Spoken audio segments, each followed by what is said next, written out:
Well, let's call this meeting to order because I don't see any big crowd coming. How many people we got online here? 3 and the presenters. Okay. Oh, 2 and the presenters. All right. Well, the light month, I guess, people are tied up. Hey this guys, month, this is so, Justin. Oh yeah, how's everybody? JW. What's going on? Nah, That's what we're wondering. small meeting, huh? I don't know. We just talked about that. We know where Well, Bessie and maybe- Mary are. They left us, deserted us. So, okay, well, I've just got a few things. Let me go ahead and do it because even though there's just a few of us, it applies to everybody. So let's see. Any diving going on recently? Russell, you just had a hip replacement. No, Huh? I said that last time I was here. Okay. Thanks, Brian. Okay. Okay, Henry. I went to Lambeth for 17 days. Oh. Where? NAD, my favorite place to go. So got 42 dives and 45, Wow. 46 hours underwater. Probably didn't see anything, did you? Oh, quite a bit. Yeah. Blue ring octopuses like crazy. I see they're in season. I see our old friends at Black Sand are doing a lot of posting on Facebook now. Yeah. I think they're trying to raise their social media profile, so they're getting photos from people, and they had some blue ring Well, stuff. One of the guys that was that came in for a week there with us came from Black Sands. He'd been up there for I don't know how long. Okay. And he didn't tell me that. I found out when I was at the airport sitting in the lounge talking to a British couple that they had stayed at Black Sands for a month. And when they found out I was NAD, they said, "Oh yeah, one of our people went down there." Okay. So that's when I found out that Jack had been with them. Well, yeah. One of the interesting things I've noticed in a lot of pictures on the nudibranch things I follow is you see a nude with a emperor shrimp on it, primarily coming out of Bali, but I had never seen one in all of my diving. Well, I can't say that anymore. Yeah, they especially like to get on those. What are those? The kind of the tan ones that have. Well, I'm going to try to describe a nudibranch to you here. What am I trying to do? Yeah, they're probably Yeah. the one I saw. But the ones that follow each other nose to butt, you see that all the time. There'll be 2 of them, 3 or 4 inches long, just grooving along. That they like to get on the ones that Brownish move. one. Okay. Sorry, Oh, Yeah, sorry. well, the ones that we I saw. thought somebody knew the Latin name for it. I was gonna. Yeah. No. The ones we saw were all at one site. And, I was there for 17 days. So we dove some of the sites 3 times, most of them at least once. Lots of different pygmy seahorses, yellow ones, red ones, and the little bitty small one, which is the most hardest one to find. The Pantohi or the. Yeah, it looks like a piece of thread hanging down off of, it's not on a fan. Oh, that's a Limbe sea dragon, probably, if it's a It thread. Could be, yeah. Yeah, he's got a face like a little pygmy seahorse, but I never got a picture. yeah, he's in the same family. Yeah, they call it a Limbe sea dragon. Yeah, I could never get one in focus. Absolutely. Yeah. Well, that's all for me. Okay. Oh, we did have a disabled diver there. Okay. Double amputee, and they put her on a boat all by herself. So she had dive master and 2 crew people, and they'd go out and they'd come back at noon, pick up a lunch, go right back out, and then bring her back. And we'd see her usually at breakfast. And if we saw her getting off the boat, then that's the only time we ever saw her. Okay. Well, that thank you. That kind of leads me into my first topic of announcements, and probably all of you got the newsletter, but I just wanted to mention here our good friend and longtime member, Joe Hawes passed away. What happened? They don't know. I eventually, got in touch with his daughter-in-law. Uh, and, she was kind of handling communications on it, and really all they told me was that he didn't feel real good one evening, but nothing serious, and, went up and went to bed early, and then they got up the next morning and he was gone, so they assumed and hoped that it was all nice and peaceful. They didn't find any reason to think it wasn't, so, yeah, well, Joe, was, in his eighties for sure. Yeah, but he was still actively diving with those, disabled people. Yeah, no, he was So he had to be pretty nimble underwater. say he was about to turn 90 or About to turn 80 about to turn 80? next month. Next month he turns 80. Oh, okay. Well, sorry about that. I didn't do the math right. But yeah, that's it. I got a lot of emails in return, saying nice things about their long association with Joe and his good work in the community, especially working in Adaptable. And there were some other foundations that did the same sort of thing that he worked in with him as well. So yeah, he's going to be missed by a lot of people. And I don't know anything more about it except that don't plan on going to a funeral or a service. The family said they were going to keep things pretty private. And that they might be doing something creative, like spreading his ashes or something like that at sea somewhere, and so they might contact us. They said they would let me know when they got an obituary out there. When I don't want to bug them. When I get any more information, we'll send it out in a newsletter or an email blast.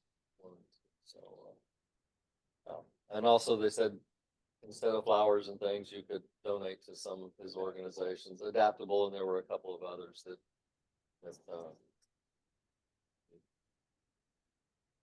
So another milestone there. Another announcement is there's some confusion that was pointed out about the next meeting date. That's confirmed to be November 10th. Like I've been kind of holding it open because people didn't like to change it from the first Monday, but that first Monday in November is followed by the first Tuesday in November, which is always an election day. And we didn't know for sure, but now we know it is tied up here because I actually tried to.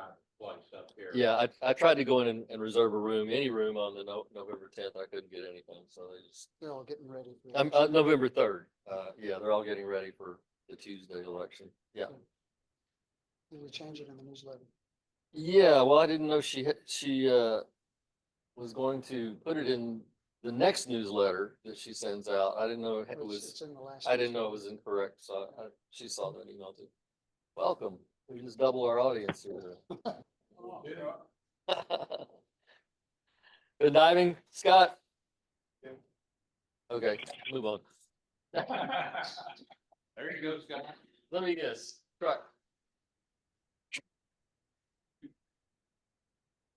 We just spent 10 days in the Solomons and then dovetailed that to a trip in Taveuni. Where? Taveuni, PG. Fiji. Oh, Very good spot. Yeah, definitely a good spot. Yeah. Although Did you I say- will, Did you say paradise? I will Tom? say at this, I Did will you say say- at this time though, Mm. this is the cold season of the year Yeah. Yeah. for the 77. Hmm. In a 3 mil, I would say that's pretty chilly. it's on the cold side, yeah. You know, and Fiji is known but with its currents, so that's why the soft corals all live there. So Did you stay at Yeah. Paradise of Uni? no, Taveuni Dive Resort. All right. Okay. Got it.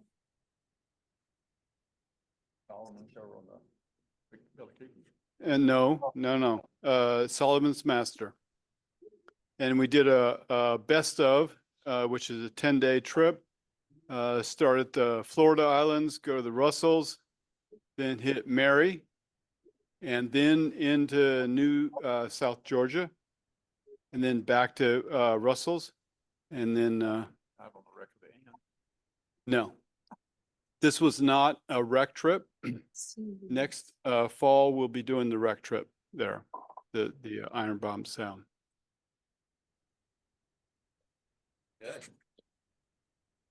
Well, my final announcement is, there's a workshop coming up, November 15. Be here in the Bayland Center, and, it's, I believe starting at 1. I was hoping David would be here to talk about it, but I guess he can talk about it at the November meeting as well. Composition. It's on composition. He says it'll be composition for both, stills and for, video, so. Should be a good one to go to. Any other announcements? I have Oh, a well- question. Yeah, Is that gonna be a hybrid, the workshop? I don't know if he plans, I think he could do it with Zoom as well. Their workshops are really a lot better in person though. I mean, Yeah, but my I'm personal- on the plane coming home from DEMA that day. So you're not coming home till Saturday? Oh, yeah, I'm not flying home late at night after working all day in the booth. Normally the workshops are recorded, so I'm gonna say 90% is gonna be a Zoom because they're all on YouTube. So Yeah, mean, I'll have to probably- see it after and then ask questions yeah, I mean, one-on-one later. last 3 workshops were on YouTube. Yeah, Okay, it's pretty thanks. rough watching on YouTube though. I'd recommend doing it in person. Yeah, I always like to be there in person, that's for sure, but you I- do what you can. It's better than missing it beg to completely. differ. I could just get to what I need and keep it moving. You know, I'll be in and out of that workshop in 8 minutes. So Yeah. Next time you go through one, Justin, would you like, just index it for us and I put little got you. comments? yeah, yeah. 'Cause I'll go in the comments and be like, the good part is 2 minutes and 45 seconds. You know, just go in there and just go to the comments. They're only 2 hours plus long, you know, so. Right. What's the Actually, I subject? extended this one, I extended this one to, they actually have the room until 4 o'clock. Because, we always run over on those things, so, it's on composition. Composition. Nice. So if you haven't seen like Mr. Potato Head and guys like that, you know, I hope he brings that out for you. I like Mr. Potato Head for workshops. Yeah, okay. He- Frank's not here, so that takes that one. Russell, this is BVI trip time, I guess. Thank you. Okay, y'all had asked me if run a BVI trip. Finally got a quote. I announced it last time. I do have some flyers here, but there's really not many of us here. It's a trip that shows May of 2026, but it's going to be the 23rd through the 30th. Package includes 7 nights accommodation, double occupancy in a room with air conditioning, 5 days diving up to 3 times daily, including 2 night dives. Usually everybody only wants to do 1. Scuba gear clean and complimentary storage, and they are the best, I think, of anywhere I've ever been about cleaning our gear. Breakfast daily, lunch on dive days served on board or an outer island beach restaurant. If it's going to be at the outer island beach restaurant this trip, they could never get a quote last year from the restaurants. And that's the reason we never got a quote to be able to organize a trip last year or this year, actually. And so it's going to be up to those that go to pay for lunch at the out island restaurants. 32% nitrox is included.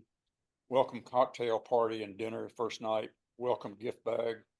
Taxes, national park fees, cruising permit fees, and fuel surcharges are all included.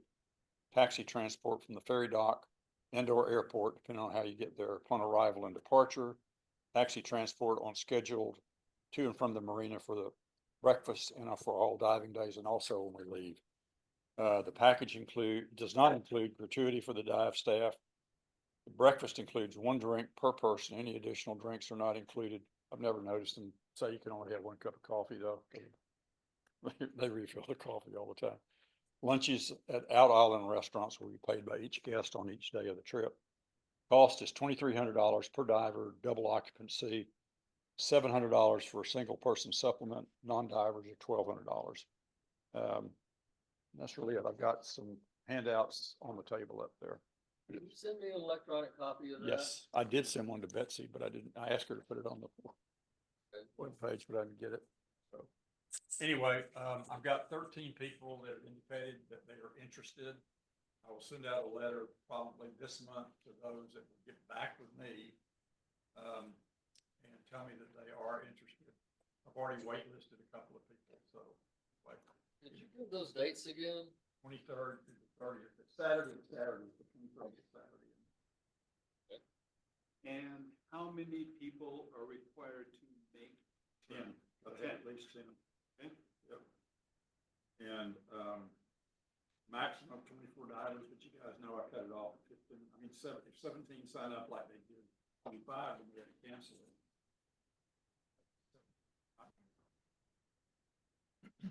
So you're not really worried about, making, you're just worried about maximum number of divers that can function all together.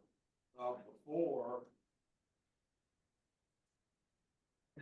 In the past, except for the last trip, which only had 10 divers and snorkelers, they'd given us 2 boats. They split us right down the middle. There were like 7 on each boat.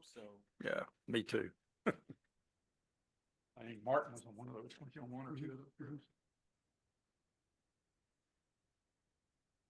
Okay, thank you for doing that, Wes.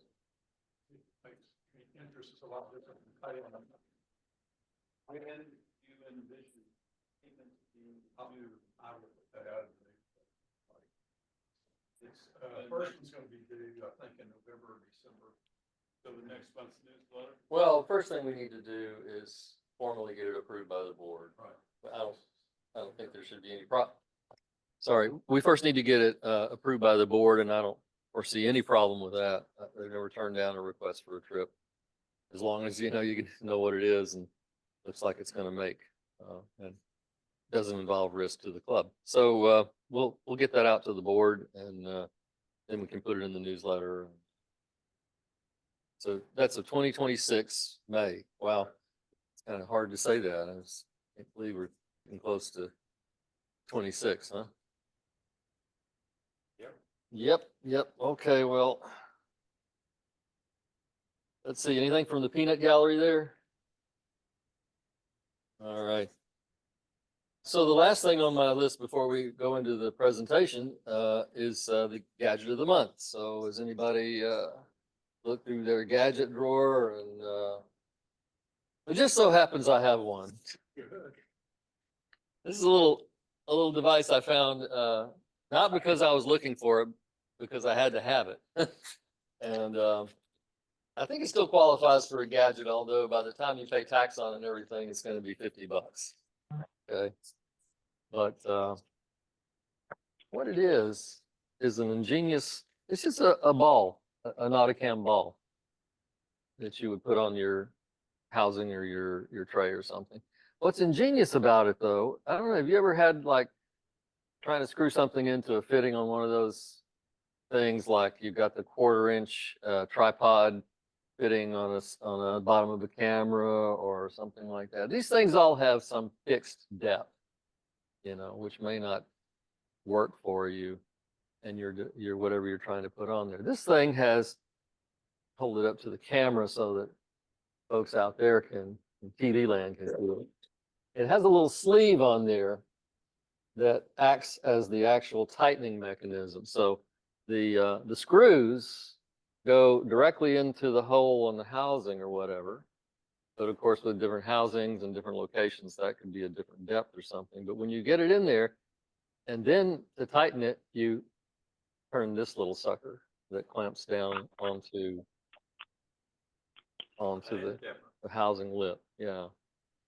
And you can actually put, you could put a lock washer there if you wanted to. So, and it's got a little, flat surface, so you can use a spanner on it, or wrench, as we say, or just do it by hand. Yeah. Well, I wouldn't recommend getting it too tight. If it loosens up underwater, you can reach out and crank it over and tighten it. So, nice little thing to have. Well, you can get it at Backscatter, any place that has Nauticam stuff. So it just So- replaces the top mount Allen key to tighten it to the housing. Because normally, Yeah. normally in a Nauticam ball mount, at the top of it is where you use the Allen key to tighten it onto your housing. Or if it's like at the top of the housing where it's an HDMI port, for some of us that have a monitor, then you have, you know, it's a little more specific. I think it's called like a M6 or M4. But that one is a quarter 20. It sounds like that's a quarter 20 for the bottom of the housing. No, this is an M10. It's an M. And Okay, perfect. yeah, so the problem with I have those too. All my normal balls, you know, have a little Well, hole that goes through there. I don't need to know about your better- balls. I don't need to know about your balls, Craig. I'm just saying, I don't need to know about your You started it. So yeah, those are for when you know that there's not a depth to it, you know. So what this is on the Nauticam housing, there's a little separate little hole to the right as you're looking at the back of the camera to the right of the hot shoe and down on the body there, and it just it grounds out in you know, in the housing.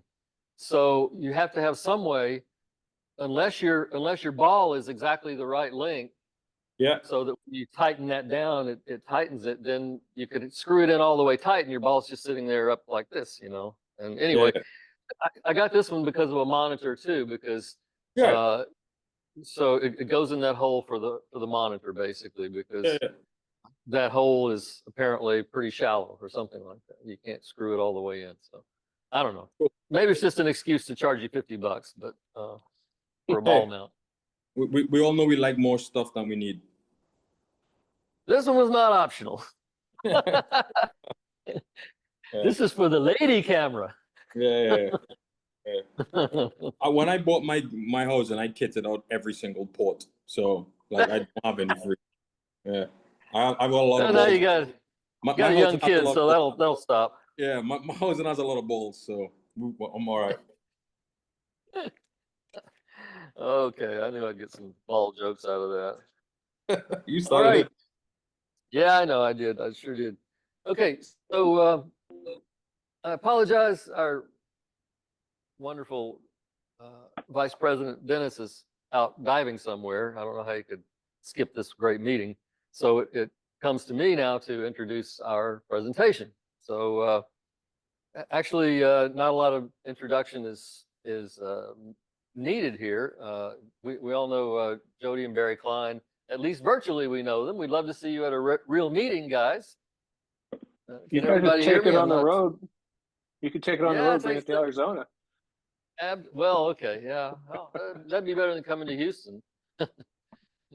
So if you want to know all the details, there's a film that Dennis made back when they first presented. I think it was probably about 4 or 5 years ago.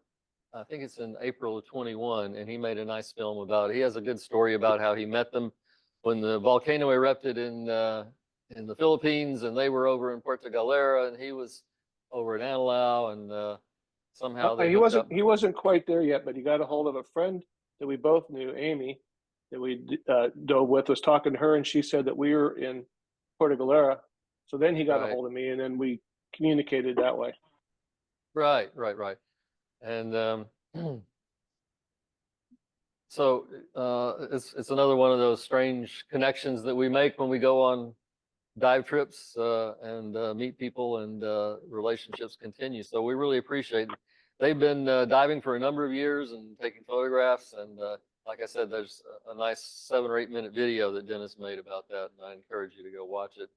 I was actually going to show it tonight, but my good friend Dennis said he was loading it out on HUPS.org for me. And I went to click on the link, and apparently he saved it as a private film, so I couldn't get to it. So there's that little thing when you save a film, you know, is it public or private, or, you know, or unlisted? That's the other one you have to watch. So anyway, you can find it and watch it. So I don't know exactly what they're going to present tonight. That's why we're here. So let me just turn the show over to Barry and Jody.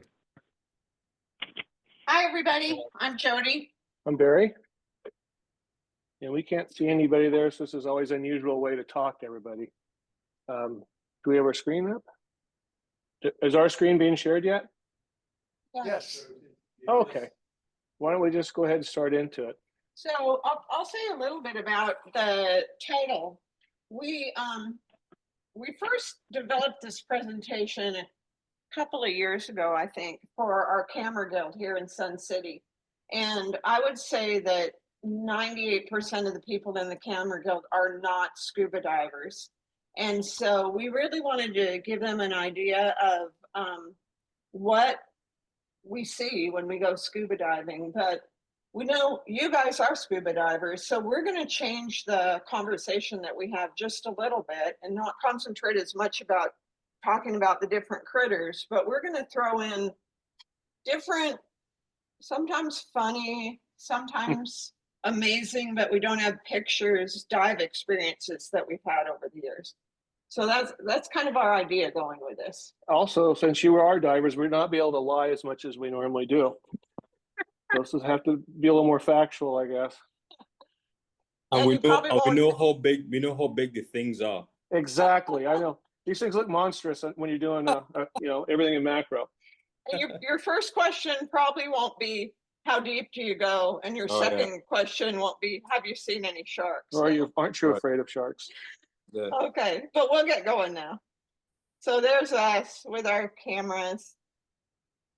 Okay, this is the different categories of things that we thought maybe they wouldn't have seen, not like clownfish and a regular fish you would normally run across. Things that we like to look for when we go out. So the different categories: cephalopods, ambush predators, nudibranchs, and flatworms, if you ever go, you know, to the east.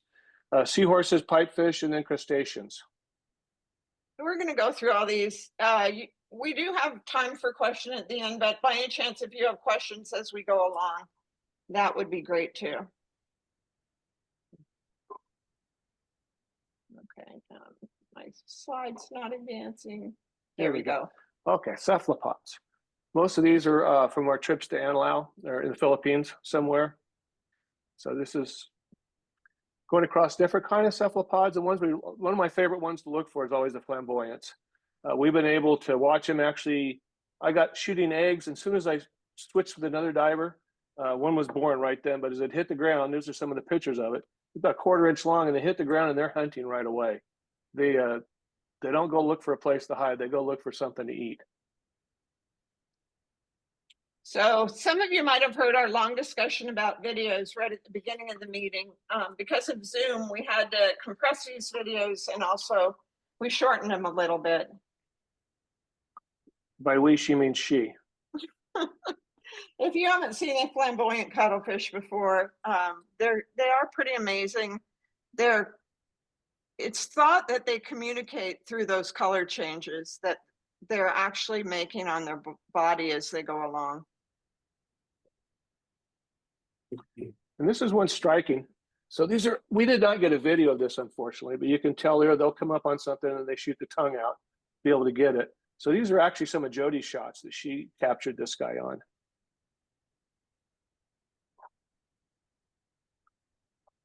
So here's two of them that are going to be running along in this little video. And they're carrying on a conversation as they go here. It's so funny to me the way the one's like sidestepping all the way across.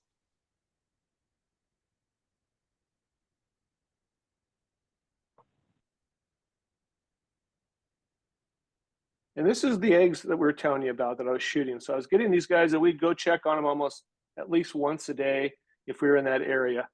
And this was at Crystal Blue. So about the time I left, one of these guys popped out, went right to the ground and started hunting. So I just pulled my camera away. Another friend of ours went in and started to shoot. And I don't know if he captured one dropping out or not, but I got it after it hit the ground. You can tell that the one on the left side of the screen is a little bit more developed, like probably ready to be born. These were on the bottom of like a husk of some kind, or a concave thing that was on the bottom. And the dive masters knew where it was at. So they go turn it up every so often and check to make sure. So there's different kinds of cuttlefish. I don't know all the names to them. So this is the part where I can't lie to you. But I love the way that I love following these things around and just watching how they'll just hang there and watch you, and then they change their colors and blend into the different areas all the time. Okay, so squid are probably one of my favorite creatures to see. At the bottom, that photo down there at the bottom is a picture of me and a friend of mine who I don't know whether to believe him or not, but I kind of do because of the reaction of squid told me that if you position yourself like that, as you notice, I don't have a camera at that point, and put your hands out in front of you and then you move them down or up, the squid will actually like follow along with you and you can really connect to them with their tentacles. And after you do that a few times, you will probably never eat calamari again. Then octopi are some of my other favorites, and we probably also see the best octopi in Antelope, usually on night dives out at Antelope Pier. Seems to be a great place for it. Here's one of the videos that we saw. This little guy's really just skimming across.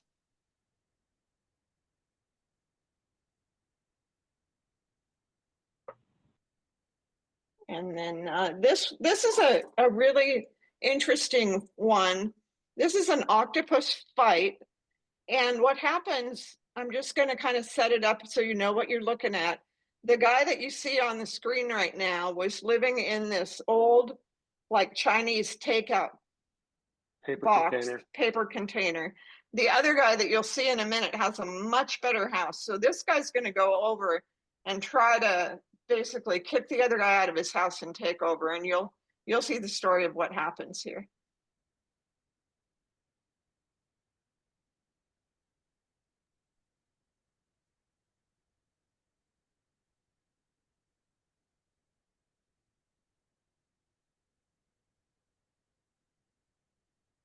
The other one has a glass tumbler that was broken, but like a shot tumbler, a big one, bigger than a shot, but a mixed drink tumbler. And so he was hanging on to that house, and this guy was stuck in this cardboard one. Yeah, it was a lot. It was fun to watch. Here's another guy. This definitely was an Antelope Pier at night. I think you'll see somebody's flash go off in a second here. There we go. And he was not liking all this attention. So he just was going to hide. And speaking of the blue rings that you talked about, it's like different times we go, and we usually go over there. We do a 10-day workshop with Blue Water. Most of the time we've been over to Philippines. And so the same season, and every year to year, it differs on what you see. We saw a blue ring octopus first or second year, maybe.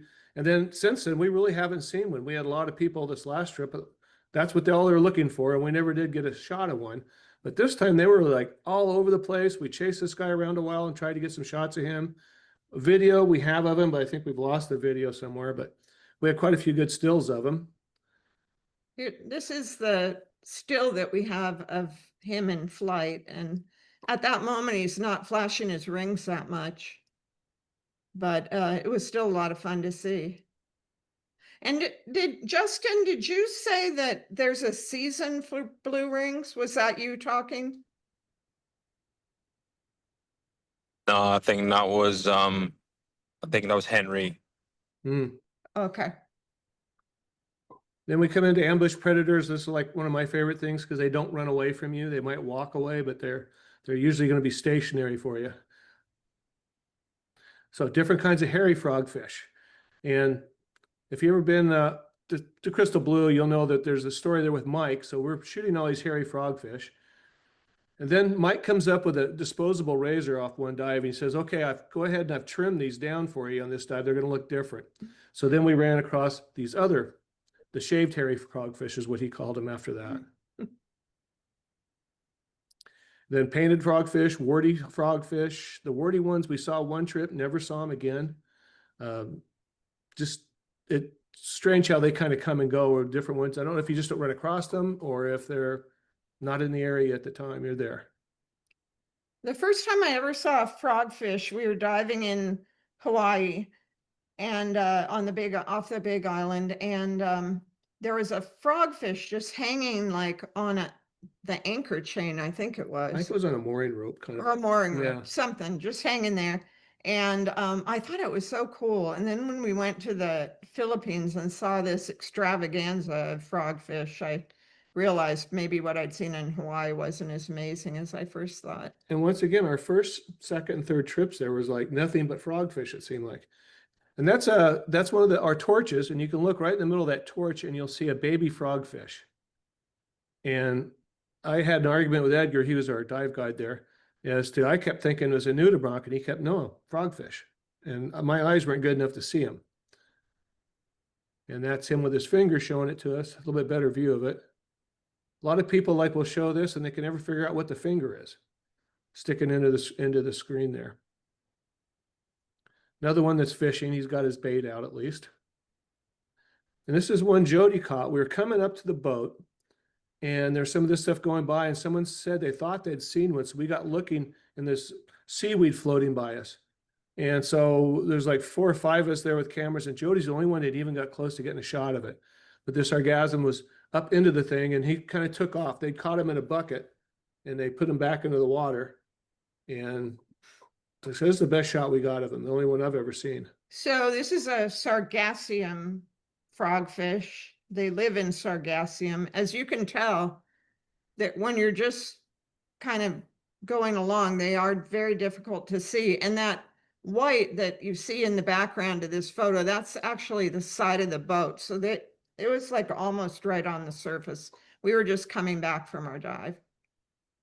And that was really fun. I didn't really like when they put it in the bucket, but sometimes they do things that I don't agree with. And this is always a shot you look for. You wait for one to yawn at you. And I believe this is one Jody got. This is on one of our dives down there also. Yeah, I think this is over Puerto Galera. Puerto Galera. Yeah. Yeah. Jody got this. We were in about 95 foot of water. Looking around, I was starting to get where I was losing bottom time. So I went up about 20 feet where I had a little bit more time. She came swimming up to me in a beeline because she had caught this frogfish. And it's a short video, but it's really cool. I think it was the first year that I had my actual own camera that I had strobes and it wasn't just ambient light. So yeah, I was very excited when I got this.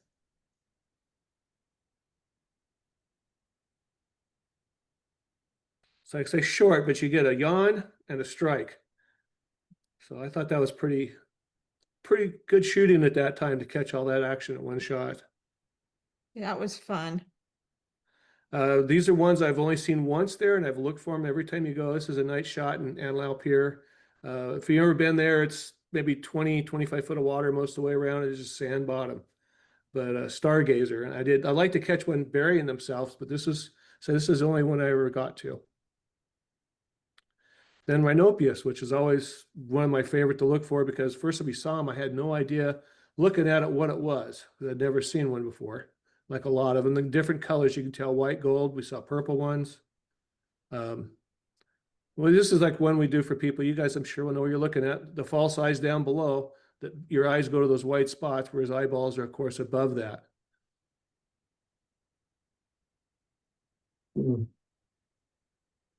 So this little video kind of gives people more the idea, because the eye's moving around and they could see a little bit better like what the eye is and that it's not that big white spot.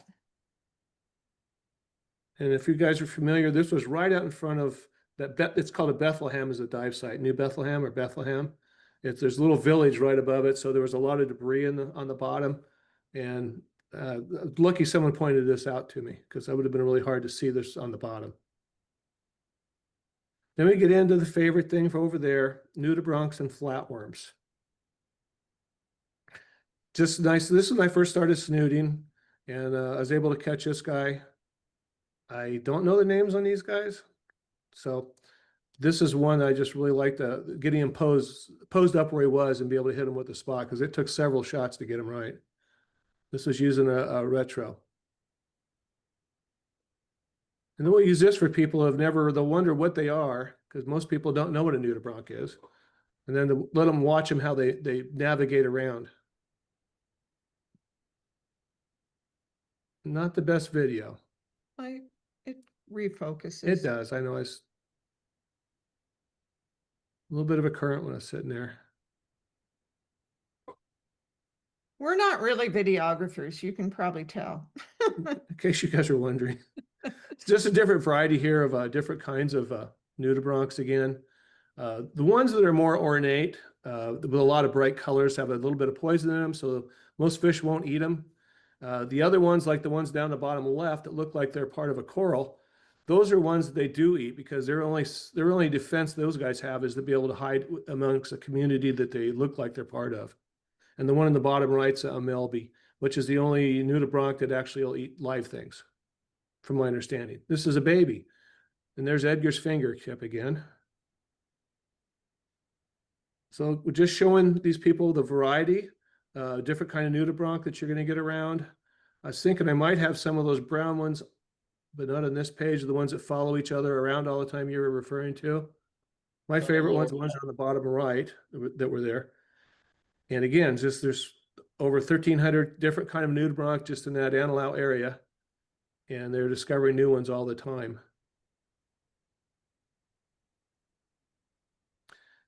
Same thing, the Mira down on the bottom left was one of the ones we didn't see at first. That showed up a couple years after we go in there. Little tiny one on the top is sitting in the coral. Middle one, I really like that orange and green, and the texture kind of it gives off. I mean, the way the colors are in the body. The eggs right in the middle, and the one on the right's from Puerto Galera, and he was laying eggs just as we're getting in. That's like off our first dive there that time. Then we have a Sean the sheep, which everybody, if you've tried shooting them, they're difficult to get.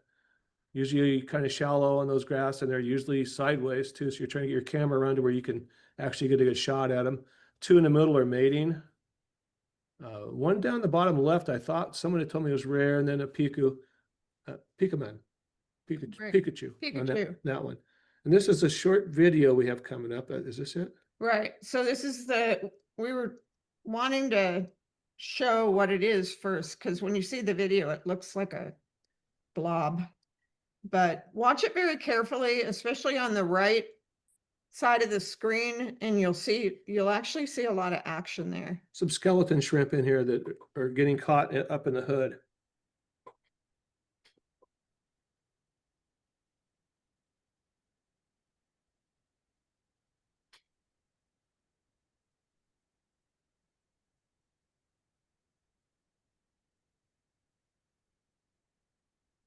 I don't know if you guys have seen this, but it's bigger than you might think.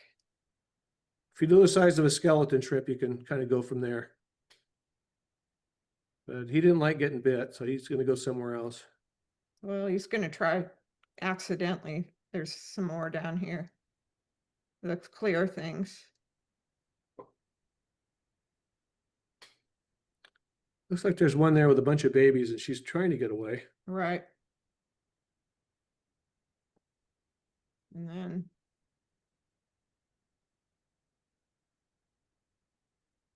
kind of accidentally captures, and She bails. yep, gets away. If you ever see these on the bottom, it almost looks like a ball of phlegm or something rolling around, or just dust. Yeah. They're not very attractive. Then we have a few flatworms we were able to get. The one on the left there, we caught kind of flying down off a higher object. It looked like a little magic carpet coming down.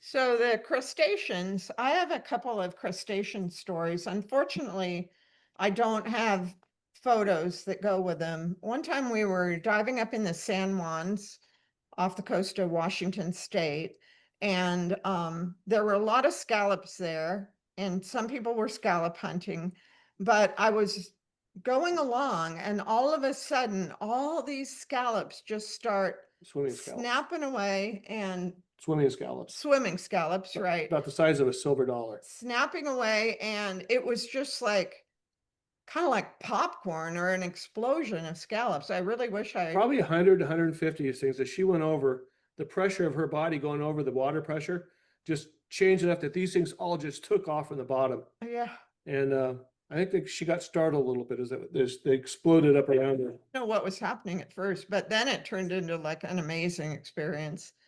So you guys on this screen, you probably know what you're looking at. Another thing that was really amazing to me, I think the first time I saw a mantis shrimp was in Roatan. I haven't seen very many there. And we used to go back to Roatan every year. We go to Cocoa View Resort, and if you go 10 times, if you go 9 times, your 10th trip is free. So we were like, yeah, we want to get a free trip. So we went there a lot. We love it there too. But we never saw mantis shrimp, and all of a sudden one time we saw one. And after that, you know, we started branching out more, and we went over to the Philippines, and then we saw a lot of mantis shrimps, and especially ones with eggs like this one on the lower left corner.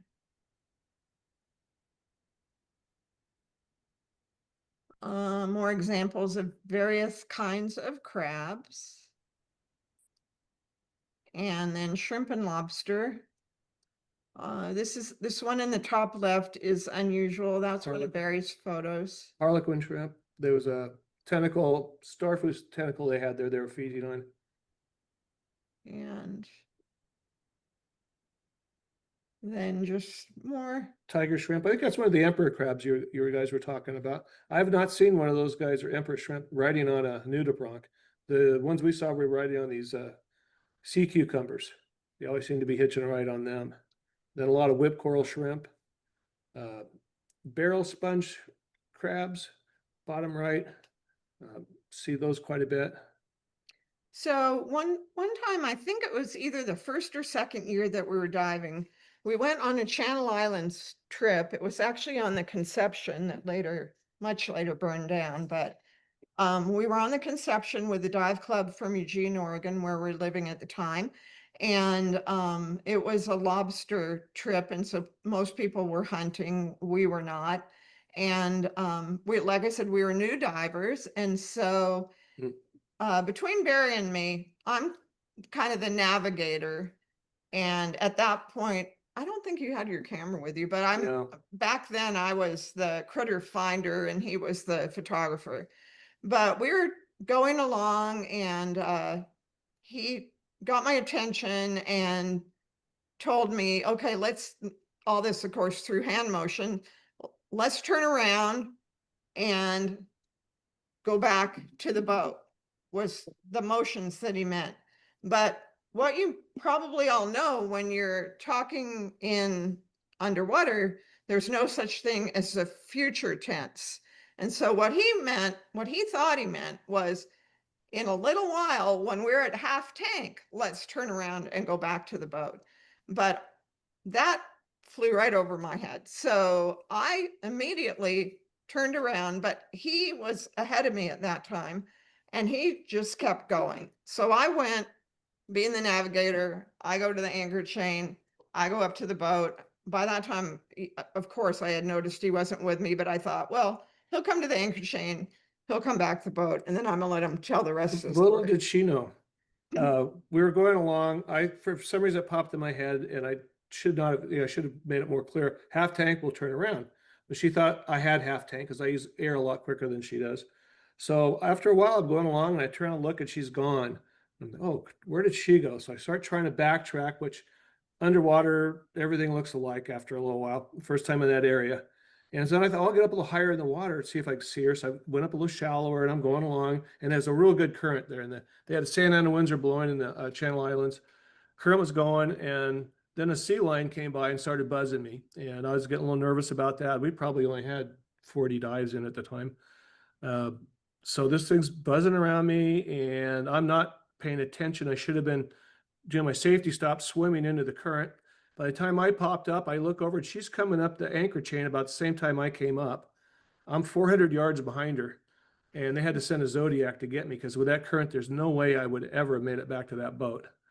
So that But was, he might not have known, but he was not the only one. The Zodiac was out there chasing down a lot of the people who ended up very close to that same area. So then another thing on that same trip that I saw that I really wish I had a picture of, maybe I'll even look up and see if there's one on the internet or something.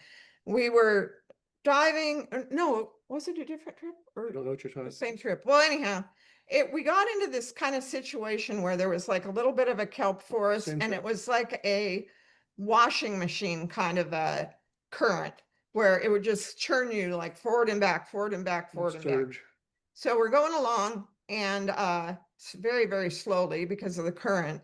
And all of a sudden we came on this sand dollar bed. And I am not kidding.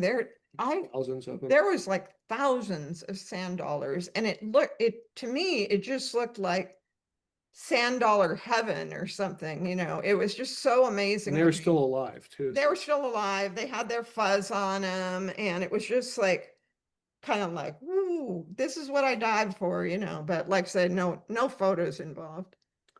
Okay, going back to the photos, skeleton shrimp or something I got really, once I figured out, they showed you, you start noticing things after you've been in the water and you start picking up on details like where you'll find the different kind of animals.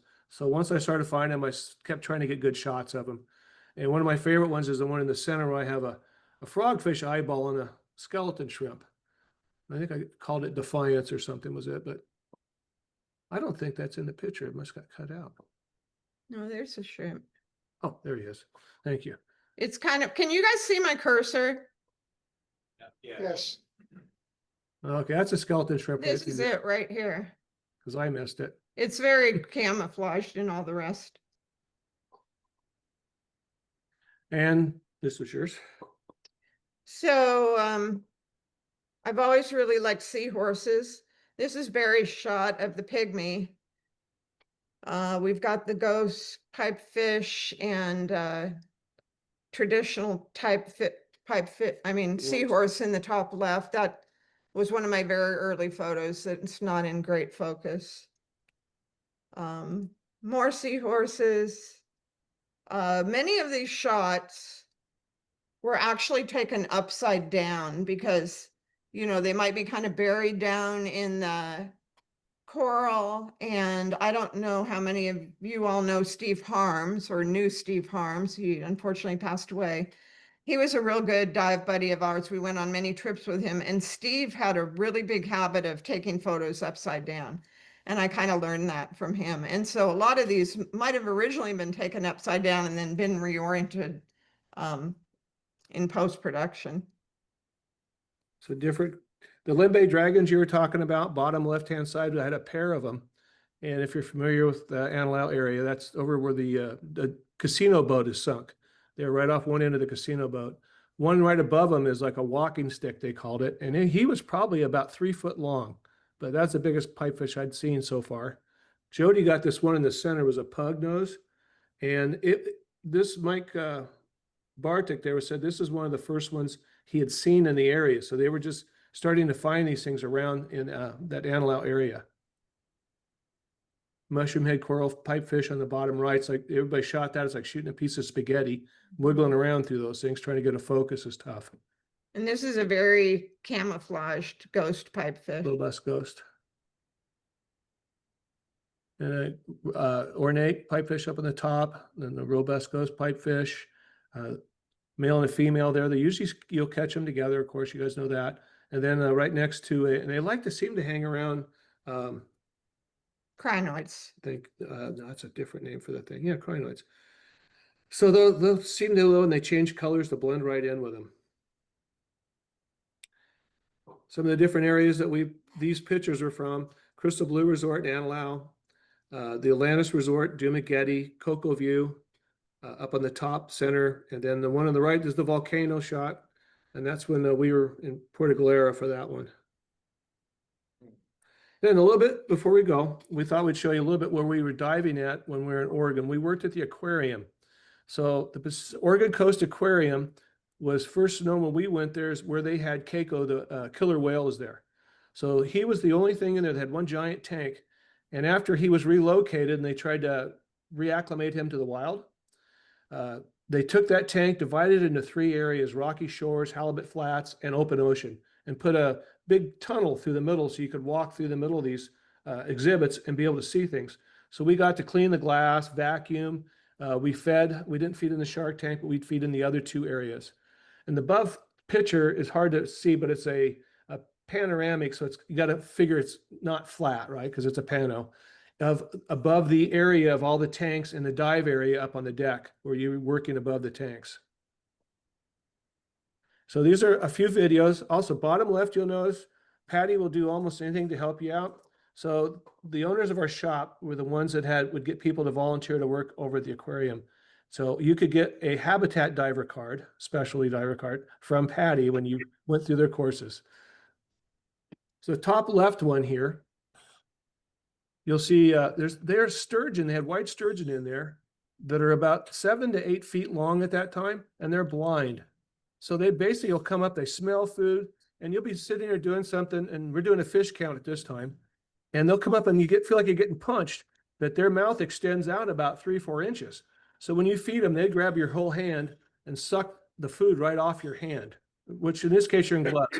Water in these tanks are about 68 degrees in the summer. So this is a nice shot of one coming up. So they don't know you're there, but once you start feeding them, they lay on you like a big dog, and they won't let you up because they just want to get all the food you got on you. This is the tank they called Halibut Flats, and you might have seen a couple of halibut in there. There's one. One laying on the bottom. And this tank is not really known for its beauty. The other two, well, what was the one that Wolfield's in? The Rocky Rocky Shore. That Okay. was a little more beautiful. The center one, now they had a program where they'd get people and they'd let them snorkel in these tanks. So this is a lady that works for the aquarium, and that's a male giant octopus, GPO. And so he's not a real big one. He's only probably about 5-6 foot across. But they had him in there, and he was about ready to breed. He was looking for a female, and he would actually go after or come up to the females in the tank. If you were in a tank, he would come up and check out the girls. They ended up putting him back out into the bay so he could breed, because this is about the time that they die. They live to maybe 5 years old. Their size depends on how much food they could consume. We saw females 10 to 12 foot across up in Hood Canal area where we did a lot of training. Yeah, I don't know how he could tell who the girls were because we were all wearing dry suits. He did though. But he was only going up to females. So- And you could tell how happy she was for that little She experience. was that she like a had. little worried about, like, you don't want to get bit and you don't want to hurt them, and you're a little kind of seeing what they're doing with you. So the other people got out of the tank when this started. And then this is actually, you could tell the different formation there. This is the one they called Rocky Shores. And one of my favorite fish they have up there is a wolf eel. And we're actually outside of this thing shooting through the glass at these guys right now. This is the rockfish that hang around, and that was a wolf eel that came up. But those would come up and sit on your finger. You could put them under your chin, under their chin, and then they'd take pieces of squid from you, and they'd grab the food and then take off. The next one would come up. It was almost like a conveyor belt of these things. And those guys, we had a lot of chances to see them when we were driving in the Pacific Northwest. We used to go up to Hood Canal, and wolf eels mate for life. And so you would go down and feel very lucky if you found a pair of them hiding back in the rocks, and we got to know them really well. So this is the aquarium. This is part of the tank. I think this is open. No, it's not open. That's probably Halibut Flats. I'm walking through there because when you start your shift, you go through, you look at all the health of all the fish in the thing, seeing if there's any things anybody that looks like they're distressed or in trouble or dead. You found dead ones every so often. So this is before we go through, because we're all in dry suits. So this is your undergarments. I'm walking through looking to see what we can see, make sure everybody's healthy. Top right one, you can see what it looks like when you're in there. And I think this is Jody to the left here cleaning the glass. This is one of the days I wasn't in with them. I may have been with my kids or something here. So this is how you get that view of it when you walk through. It's a really neat experience. If you ever get a chance to go, it's in Newport, Oregon. The center one is our youngest daughter when she was pregnant, and her husband. And that's Jody and I in the background taking a picture. And then the one on the right's our oldest grandson, and that's me inside the tank while he's outside the tank. So that's what we had. This is a much more interesting to people who have not seen all these animals. We hope you enjoyed it too. Maybe it bring back some good memories for you. Yeah, it's great. Thank you. Welcome. Anybody have any questions at all? Well, I have a comment. As a volunteer for an aquarium, it's really heartwarming to see your activity there. It's really fun, and the the amount that you give to the community, not just the fish community, but to the people who come in that don't know anything about them, for you to be able to educate them. It's a highly commendable. Well done. It was a lot of fun. Thank you. We'd even do shark dives, and they'd have a room with a flat window across there. And so the biggest sharks we had were the 6-gill sharks. And they had one of them, the biggest one that when we were there was one female. I think they had 8 or 9 males. And so she was a little touchy, but she was about 500 some pounds. And they'd always want to get between you and the window. So you'd have a diver on either side of you. You had a mask that you could talk to another diver inside, talk to the people so you could answer questions. And so that was always kind of a fun time to do, because they'd ask you different things about the sharks and all. And the sharks are trying to get between you and the window because they want to see the people. They're real curious. And they're not afraid of divers at all because they see them all the time in there. So that was a lot of fun. You know, it's always fun to interact with people and try to let them know that it's not that unusual to dive, and that you're not really on the food menu for most sharks.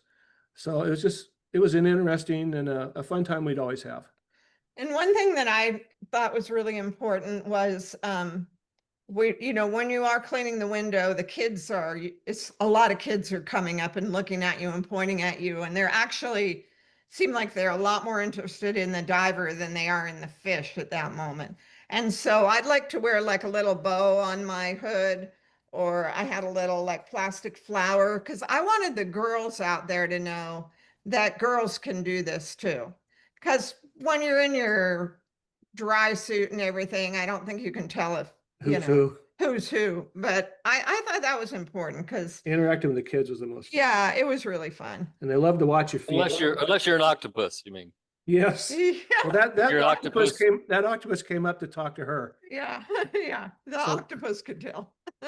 We Yeah, had a loggerhead turtle that when he came into season, he thought I was supposed to be his girlfriend.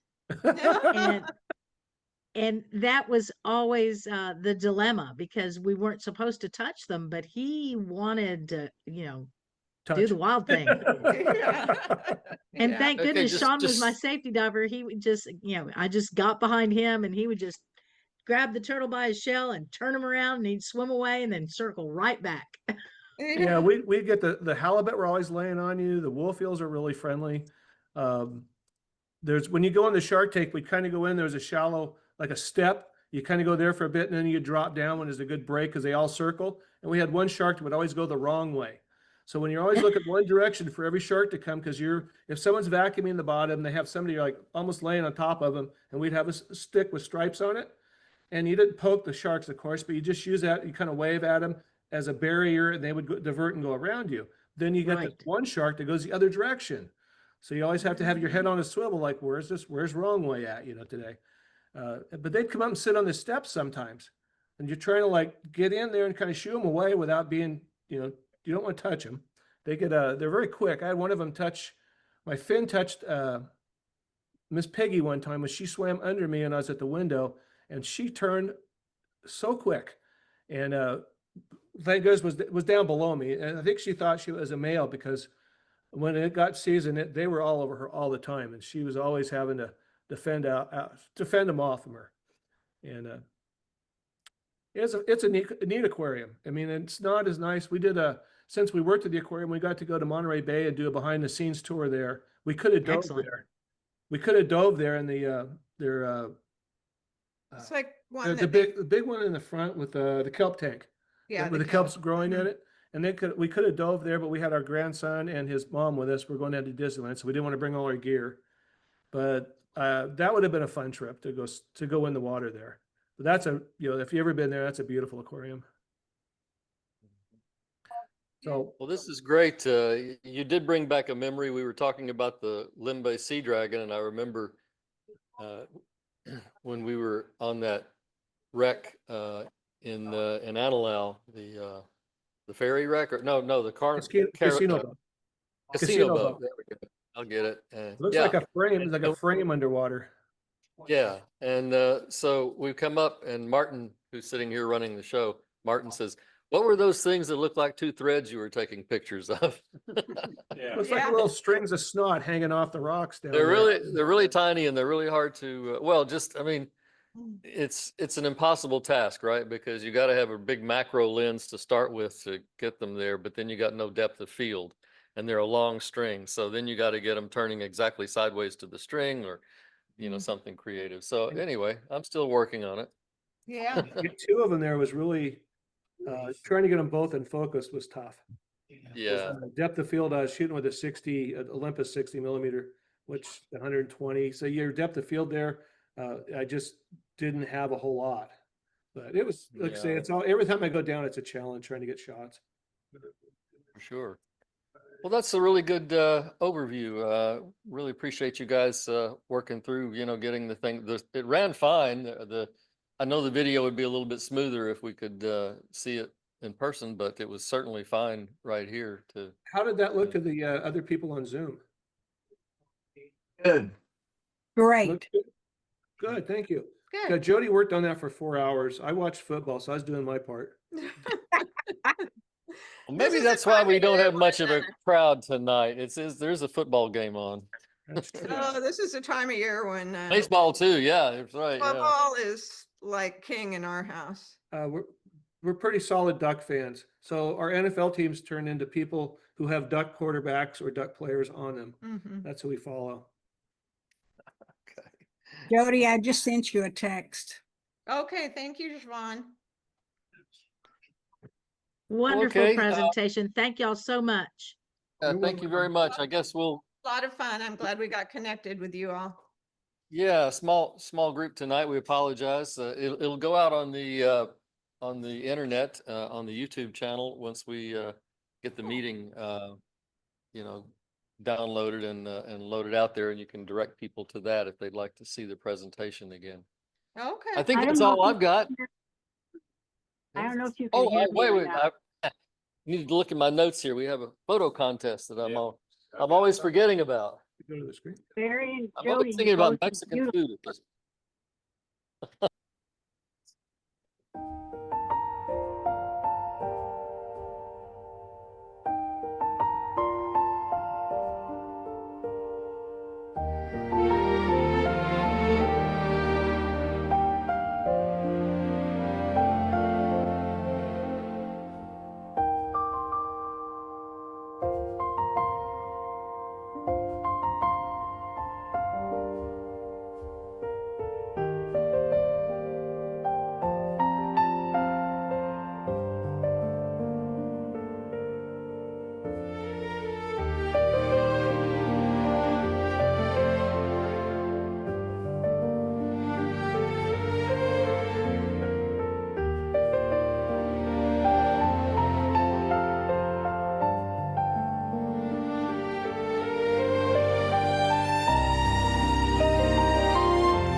still pretty competitive. Very much so. Very good. Congratulations to all of them.